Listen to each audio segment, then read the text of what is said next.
GFML-jevci. Klepet z bivšimi dijaki Gimnazije Franca Miklošiča Ljutomer.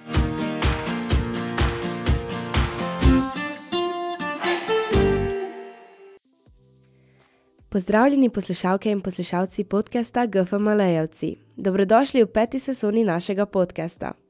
Ja, prav ste slišali, pred nami je 5. sezona podcasta GFML-jevci. Kakor lahko slišite, nam ne zmanjka gostov, kar dokazuje, kako izjemni smo lahko GFML-jevci. Danes sem z vami Emilija Šebek, pred mikrofonom pa se mi je pridružila gostja, ki svoje življenje posveča mladim, znanju in razvoju srednješolskega izobraževanja. Naša sogovornica je Karmen Stolnik, nekdanja GFML-jevka in ravnateljica Srednje šole za gostinstvo in turizem Radenci. Pozdravljeni. Lepo pozdravljeni. Njena pot se je začela s študijem pedagogike in sociologije, kjer je odkrila svoje poslanstvo v izobraževanju. Od prvih korakov v učilnici in svetovalni službi do vodenja celotne šole jo je spremljala želja, da bi dijakom omogočila okolje, v katerem se lahko razvijajo tako strokovno kot osebno. Gospa Stolnik, vrniva se v vaše srednješolske čase, ki ste jih preživeli na tej šoli. Če bi morali svojo srednješolsko pot opisati z eno besedo ali metaforo, katera bi bila in zakaj? Ja, vsekakor imam na srednješolska leta lepe spomine. Mislim, da smo se znali zabavati, pa tudi učiti. Kot razred smo bili zelo povezani. No. Tako da mi je res bila kljub enim osebnim okoliščinam, ki so me mogoče prisilili, da sem malo prej odrasla, bila zelo lepa izkušnja. Bi nam mogoče povedali kakšno takšno izkušnjo? Vsekakor so mi v spominu ostali vsi razredni pikniki, ko smo praznovali 18-letke, tako da mogoče to, no, ko smo kot razred znali res stopiti skupaj. Kateri trenutki ali ljudje so na vas pustili največji pečat v srednješolskih letih? Odnekla različni, dokaj velik tudi razredničarka, gospa Mira Babič, ki nas je učila matematiko. Takrat me tudi zelo navdušila za matematiko in sem en čas celo oklevala, ali naj grem študirati matematiko ali kaj drugega. Pa potem tudi vsi sošolci, prijatelji. Bi nam mogoče povedali, kako so pa izgledali ti hodniki v vaših letih, ker zdaj je v bistvu prišla prenova šole? Večkrat so bili precej ozki, sicer verjetno jih tudi zdaj niste kaj razširili, ampak ja, času odmorov je bila precej gneča, da smo prišli z ene učilnice v drugo. Včasih smo tudi to izkoristili za kak izgovor in zamudo. Drugače pa mislim, da se še pa vedno čuti ta povezanost, pripadnost, dobro vzdušje. No, to je tisto, kar še vedno šola daje, ko stopiš v njo. Bi danes z znanjem in izkušnjami izbrali isto srednjo šolo kot takrat?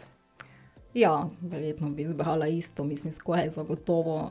Tako kot večina mladostnikov še takrat nisem vedela, kaj bi si želela v življenju početi, zato sem izbrala GFML in bi se danes odločila isto. Kdaj je v vas v bistvu dozorela odločitev, da boste študirali pedagogiko in sociologijo? Ste imeli kdaj kakšne pomisleke? Ja, moja odločitev za ta študij bi rekla ni bila nekako niti racionalna, niti nisem vedela še zmeraj po 4 letih, kaj bi rada počela, kaj bi rada študirala. Kot sem omenila, me sicer zelo navduševala matematika, ampak takrat nisem bila najbolj pogumna, da bi izbrala ta študij, ker so si rekli, da je zelo težka. Potem pa mogoče malo taka ena anekdota je, moj svak študiral sociologijo, pa moja sestra. In ker v tistem obdobju tudi nisem bila najbolj samozavestna in je on enkrat izjavil, da sociologijo pa pač vsak naredi. In potem sem si jaz pač mislila, v redu, no, če pa to ni tak težek študij, pa bom verjetno tudi jaz zmogla. Pa da ne bi potem študirala samo sociologija, da bi imela kasneje tudi več možnosti za zaposlitev. Sem potem nekako izbrala pedagogiko zraven, ker so mi tudi vsi govorili, pa ponavadi je bilo tako, da na vseh kakih družinskih praznovanjih sem se hitro znašla v hote ali ne hote v vlogi neke varuške, otroci so zmeraj prihajali k meni. Zato je potem pač tista druga izbira bila pedagogika, v kateri pa sem se kasneje dosti bolj znašla kot v študiju sociologije, no mi je nekako bolj bila pisana na kožo. Študentska leta so za nekatere posameznike res najlepši čas. Kaj po vašem mnenju študentsko obdobje prinese oziroma poleg vsega znanja, kaj prinese mladim? Ja, zagotovo jim prinese pač neke izkušnje, ko se na nek način osamosvajaš, spoznavaš tudi nove ljudi, nove kraje, imaš res tako en možnost tudi študentskega dela, bom rekla, ko ti lahko prinese veliko izkušenj. Po drugi strani pa še vseeno tisto svobodo, ko še nisi redno zaposlen. Torej, študij sociologije, kako v bistvu to poteka? Redki si v bistvu predstavljajo, kako študij sploh poteka in kaj se tam lahko naučimo? Ja, vsaj v mojih časih je študij na Filozofski fakulteti v Ljubljani res bil en tak prostor, tudi sama Filozofska fakulteta, da si res lahko izrazil sebe, svoje mnenje, ni bilo neke uniformiranosti, pač res kot posameznik. Mislim, da si lahko sledil svojim željam, ciljem. Zdaj študij kot študij, pa mislim, da je pač podoben kot ostali študiji. Ne, vsekakor zahteva pač neko delo, nek čas, ki mu ga moraš posvetiti, pa vendarle še potem pač bilo precej svobode v nekem svojem mnenju, ki si ga lahko izrazil. Svoje prve delovne izkušnje ste nabirali na CPI, Centru Republike Slovenije za poklicno izobraževanje. CPI je osrednja slovenska inštitucija za razvoj, raziskave in svetovanje na področju poklicnega in strokovnega. Kakšne pa so bile vaše naloge tam? Ja, na Centru za poklicno izobraževanje sem začela delati kot študentka. Sprva na enem izmed evropskih projektov. Moje začetne naloge so bile predvsem obdelava nekih podatkov, statističnih podatkov, delanje nekih analiz, evaluacij programov, prenov, ki so jih takrat vpeljevali. In tu je potem pa prišlo na dan tisto moja želja po vseeno nekih delo z številkami in statistiko še imam zmeraj rada in še zmeraj pač rada delam neke analize. Kako pa so vam te izkušnje pomagale pri delu na GFML? Ljutomerska gimnazija je bila namreč vaše naslednje delovno mesto, če se ne motim.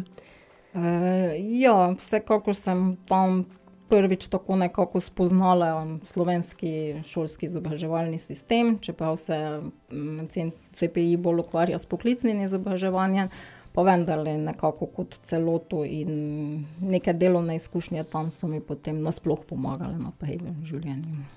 Ste mogoče našli kakšne podobnosti med delama ali razlike mogoče? Ja, podobnosti potem spet v nekih analizah podatkov, recimo. Kaj pa razlike?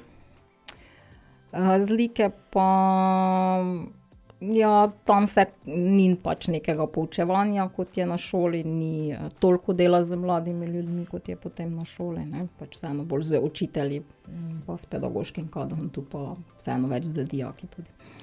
Na GFML ste opravljali različne naloge. Bili ste svetovalna delavka, koordinatorica za mednarodne projekte, včasih ste tudi poučevali. Na katere dosežke v času dela na tej instituciji ste najbolj ponosni? Bi rekla, da vsekakor na razne projekte, ki smo jih pač pridobili z prijavami na razne razpise. In tudi se mi zdi, da preko projektov smo največ lahko dali vam, mladim dijakom, ko ste se jih lahko udeleževali, šli v tujino, spoznavali nove prijatelje, vrstnike z drugih okolij. Se vam je kakšen dogodek ali dijak, mogoče kakšna anekdota, posebej vtisnila v spomin na začetku vaše kariere? Ja, na začetku moje kariere vsekakor to, ko mi je bivši ravnatelj, gospod Kustec, rekel, da moram prvi delovni dan priti zjutraj ob 5, mislim, da je celo rekel, ja, ob 5. Bilo mi je seveda precej nenavadnost, če se pouk začne ob 7, zakaj bi jaz že morala biti ob 5 tukaj. No in potem sem seveda res prišla v 5 sem pred šolo, ker sem začela februarja, je bilo precej mrzlo, seveda je bilo vse zaklenjeno, zaprto. In potem sem pač čakala, niti nisem mogla iti na kavo, ker v tej gori so še tudi večino teh lokalov bilo zaprti. No in takrat je prva prišla Tončka, bivša tajnica, ki je rekla, ja, Ljubo, dajte, kaj pa ti tu delaš ob tej uri? No in potem se ni povedala in smo se večkrat nasmejali na ta račun. Kaj pa mogoče dijaki, kakšno je bilo vzdušje v vašem razredu? V mojem razredu je vzdušje bilo vedno dobro, bom rekla, smo bili zelo povezani, z dijaki pa so mi najlepše izkušnje bile, ko smo šli na kakšno ekskurzijo oziroma preko projektov v tujino na kakšne mednarodne izmenjave. Delo na GFML pa ste pred leti začeli dopolnjevati z delom na Srednji šoli za gostinstvo in turizem v Radencih. Tam ste bili najprej v vlogi svetovalne delavke, danes pa ste ravnateljica. Kaj je bil glavni motiv, da ste prevzeli funkcijo ravnateljice? Kot svetovalna delavka ste namreč dobro poznali dijake in pa šolo. Odločitev potem za to prevzem te funkcije oziroma sploh za kandidaturo vsekakor ni bila enostavna. Verjetno sem pa pač rabila neke nove življenjske izzive, nisem več vedela, kaj točno početi oziroma kaj še bi, pa sem potem to prepoznala kot mogoče en nov življenjski izziv. Pa mogoče mislite, da ste manj povezani z dijaki zdaj, ko ste ravnateljica, kot pa prej, ko ste bila socialna delavka? Malo zagotovo, vendar še vseeno poučujem 2 uri na teden sociologijo, tako da še vedno grem v razred in še sem potem nekako povezana z njimi. Kaj pa menite, katere osebnostne lastnosti so vam najbolj pomagale pri prehodu na vodstveno funkcijo? Predvsem vztrajnost, neka trma, potem bi tudi rekla potrpežljivost. Pa ste to pridobili z leti ali je mogoče so te osebnostne lastnosti bile že kar od malega? Ene zagotovo imam od malega, seveda pa potem razne življenjske izkušnje te izoblikujejo in ti prinesejo tudi kakšne nove. Tudi na sedanji šoli skrbite, da mladi nabirajo delovne izkušnje v tujini. Kako pomembno se vam zdi ta mednarodno povezovanje in mobilnost dijakov ter učiteljev?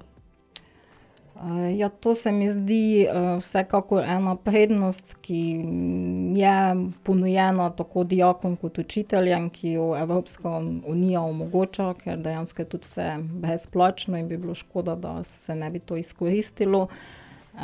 Včasih sicer tako mladi kot tudi profesorji potem grejo z nekim zadržkom, kako bo, večkrat jih skrbi, kako se bodo znašli zaradi slabšega poznavanja tujega jezika. Ampak na koncu pa vedno vsi pridejo polni nekih pozitivnih izkušenj nazaj. Take izkušnje jim veliko prinesejo ne samo za profesionalno delovno kariero, ampak tudi neke osebne nova spoznanstva in to je tisto, kar ti potem daje v bistvu največje zadovoljstvo. S katerimi izzivi se trenutno soočate v srednješolskem izobraževanju, zlasti na področju gostinstva in turizma? Predvidevam, da je težko privabiti mlade v svet kulinarike, gastronomije in strežbe, ko pa ta dela lahko opravljajo tudi nekvalificirani delavci, ne samo v počitniškem času, ampak celo leto. To je zagotovo en tak globalni izziv, ki potem tudi za izobraževanje ravno ne vpliva pozitivno, tako kot ste omenili. Kljub temu ali pa predvsem zaradi tega, ker dejansko zelo primanjkuje delovne sile na področju gostinstva in turizma, se potem zaposlujejo tudi kadri, ki nimajo ustrezne izobrazbe, ki niso ustrezno kvalificirani. In to včasih jemlje motivacijo mladim, ki se potem za to izobražujejo, dejansko vlagajo svoj trud v neke veščine, pa potem pozneje vidijo, da recimo na delovnem mestu to delo opravlja tudi nekdo, ki pa ni rabil iti skozi ta proces. Pa vendarle se mi zdi, da se stanje izboljšuje, da se vedno več mladih odloča za te poklice. Tudi na trgu dela so se pogoji precej izboljšali, tako kar se tiče plač kot nekega delovnega časa. Tako da počasi upam, da bo spet ta branža bolj zaživela in bo tudi bolj priljubljena med mladimi. Kaj pa so mogoče tiste veščine, ki jih mladi vseeno pridobijo, ki jih pa nima nekvalificiran kader pri gostinstvu? Že bom rekla neki sami prijemi, sploh pri strežbi, recimo, kako nositi več krožnikov, kako postreči ljudi, tudi neke komunikacijske veščine, kako se obnašati do gostov, tako na smeri turizem kot strežba, kuharstvo. Vseeno so to pač neki postopki, veščine, skozi katere jih mi pripravimo, ki po moje pač nekdo, ki pač kar pride na ta delovna mesta, potem nima. Katere spremembe v šolskem sistemu pa bi si želeli, da bi omogočile še kakovostnejše delo? Mogoče še več prakse, sploh pri poklicnem izobraževanju, tudi 4-letnem, ko je sicer strokovno, ampak mogoče tam tudi več praktičnih izkušenj, ki bi jih lahko potem mladi pridobivali, ker se mi vseeno zdi, da ravno skozi prakso, pa tudi skozi različne dogodke, ki jih potem imamo na šoli, izkusijo dejansko potem tisto delo v živo, ki je drugačne kot v sami učilnici. Omenili ste dogodke na šoli, kako pa to izgleda? Predvsem, ko imamo razne cateringe, torej izvajamo tudi storitve, pogostitve za zunanje naročnike, če temu tako rečem. In ravno skozi to potem dijaki pridobijo največ praktičnih izkušenj. Kako pa bi to izgledalo? Pošljete vse dijake, pošljete izbrance? Bom rekla različno, pač tudi tiste, ki bi drugače imeli tisti čas pouk. Želimo čim več jih vključiti in vsem omogočiti to izkušnjo. Kaj pa prosti čas? Slišali smo, da zelo uživate v pripravi slaščic. Je to sprostitev ali je to lahko tudi stres, ko kakšna krema ne nastane, kot bi bilo treba? Vse, ko je to po eni strani moja sprostitev, zelo uživam v tem, predvsem tudi, ko potem vidiš zadovoljne obraze tistih, ki si jim torto naredil, recimo. Je pa to, kot ste omenili, po drugi strani stres, sploh ko v časovni stiski kaj stehtaš narobe ali misliš, da ne rabiš stehtati, pa potem vseeno krema ni taka, kot bi morala biti, pa potem si jezen sam na sebe, da nisi upošteval navodil ali recepture. Tako da eno z drugim, ampak še vedno pa je tisto zadovoljstvo potem večje. Nam zaupate mogoče katero pecivo ali torto najraje pripravljate? Najraje mogoče kako čokoladno, ker imajo to tudi večinoma najraje kakšne čokoladne torte. Mogoče bi nam zaupali še kaj o vaši družini. Rekli ste, da ste bili koordinatorica za mednarodne projekte, torej žilica za nekšna potovanja so. Kam pa bi vi radi šli oziroma vaš sanjski kraj? Zdaj ne bi rekla, da imam kako tako destinacijo, ki bi še ravno želela obiskati. Je pa tisti kraj, ki mi veliko pomeni, kjer se najlažje sprostim, je to otok Unije, kjer tudi najraje preživljam svoj dopust. Čisto na koncu pa me zanima, če bi lahko svojemu 17-letnemu Jazu dali en sam nasvet za življenje, kaj bi mu povedali? Naj bo pogumen, naj izkoristi razne možnosti, priložnosti, naj ga ne bo strah neuspeha, kot je takrat bilo mogoče mene, pa sem premalo izkoristila vse aktivnosti, ki jih tudi vaša šola GFML ponuja, tako da predvsem to.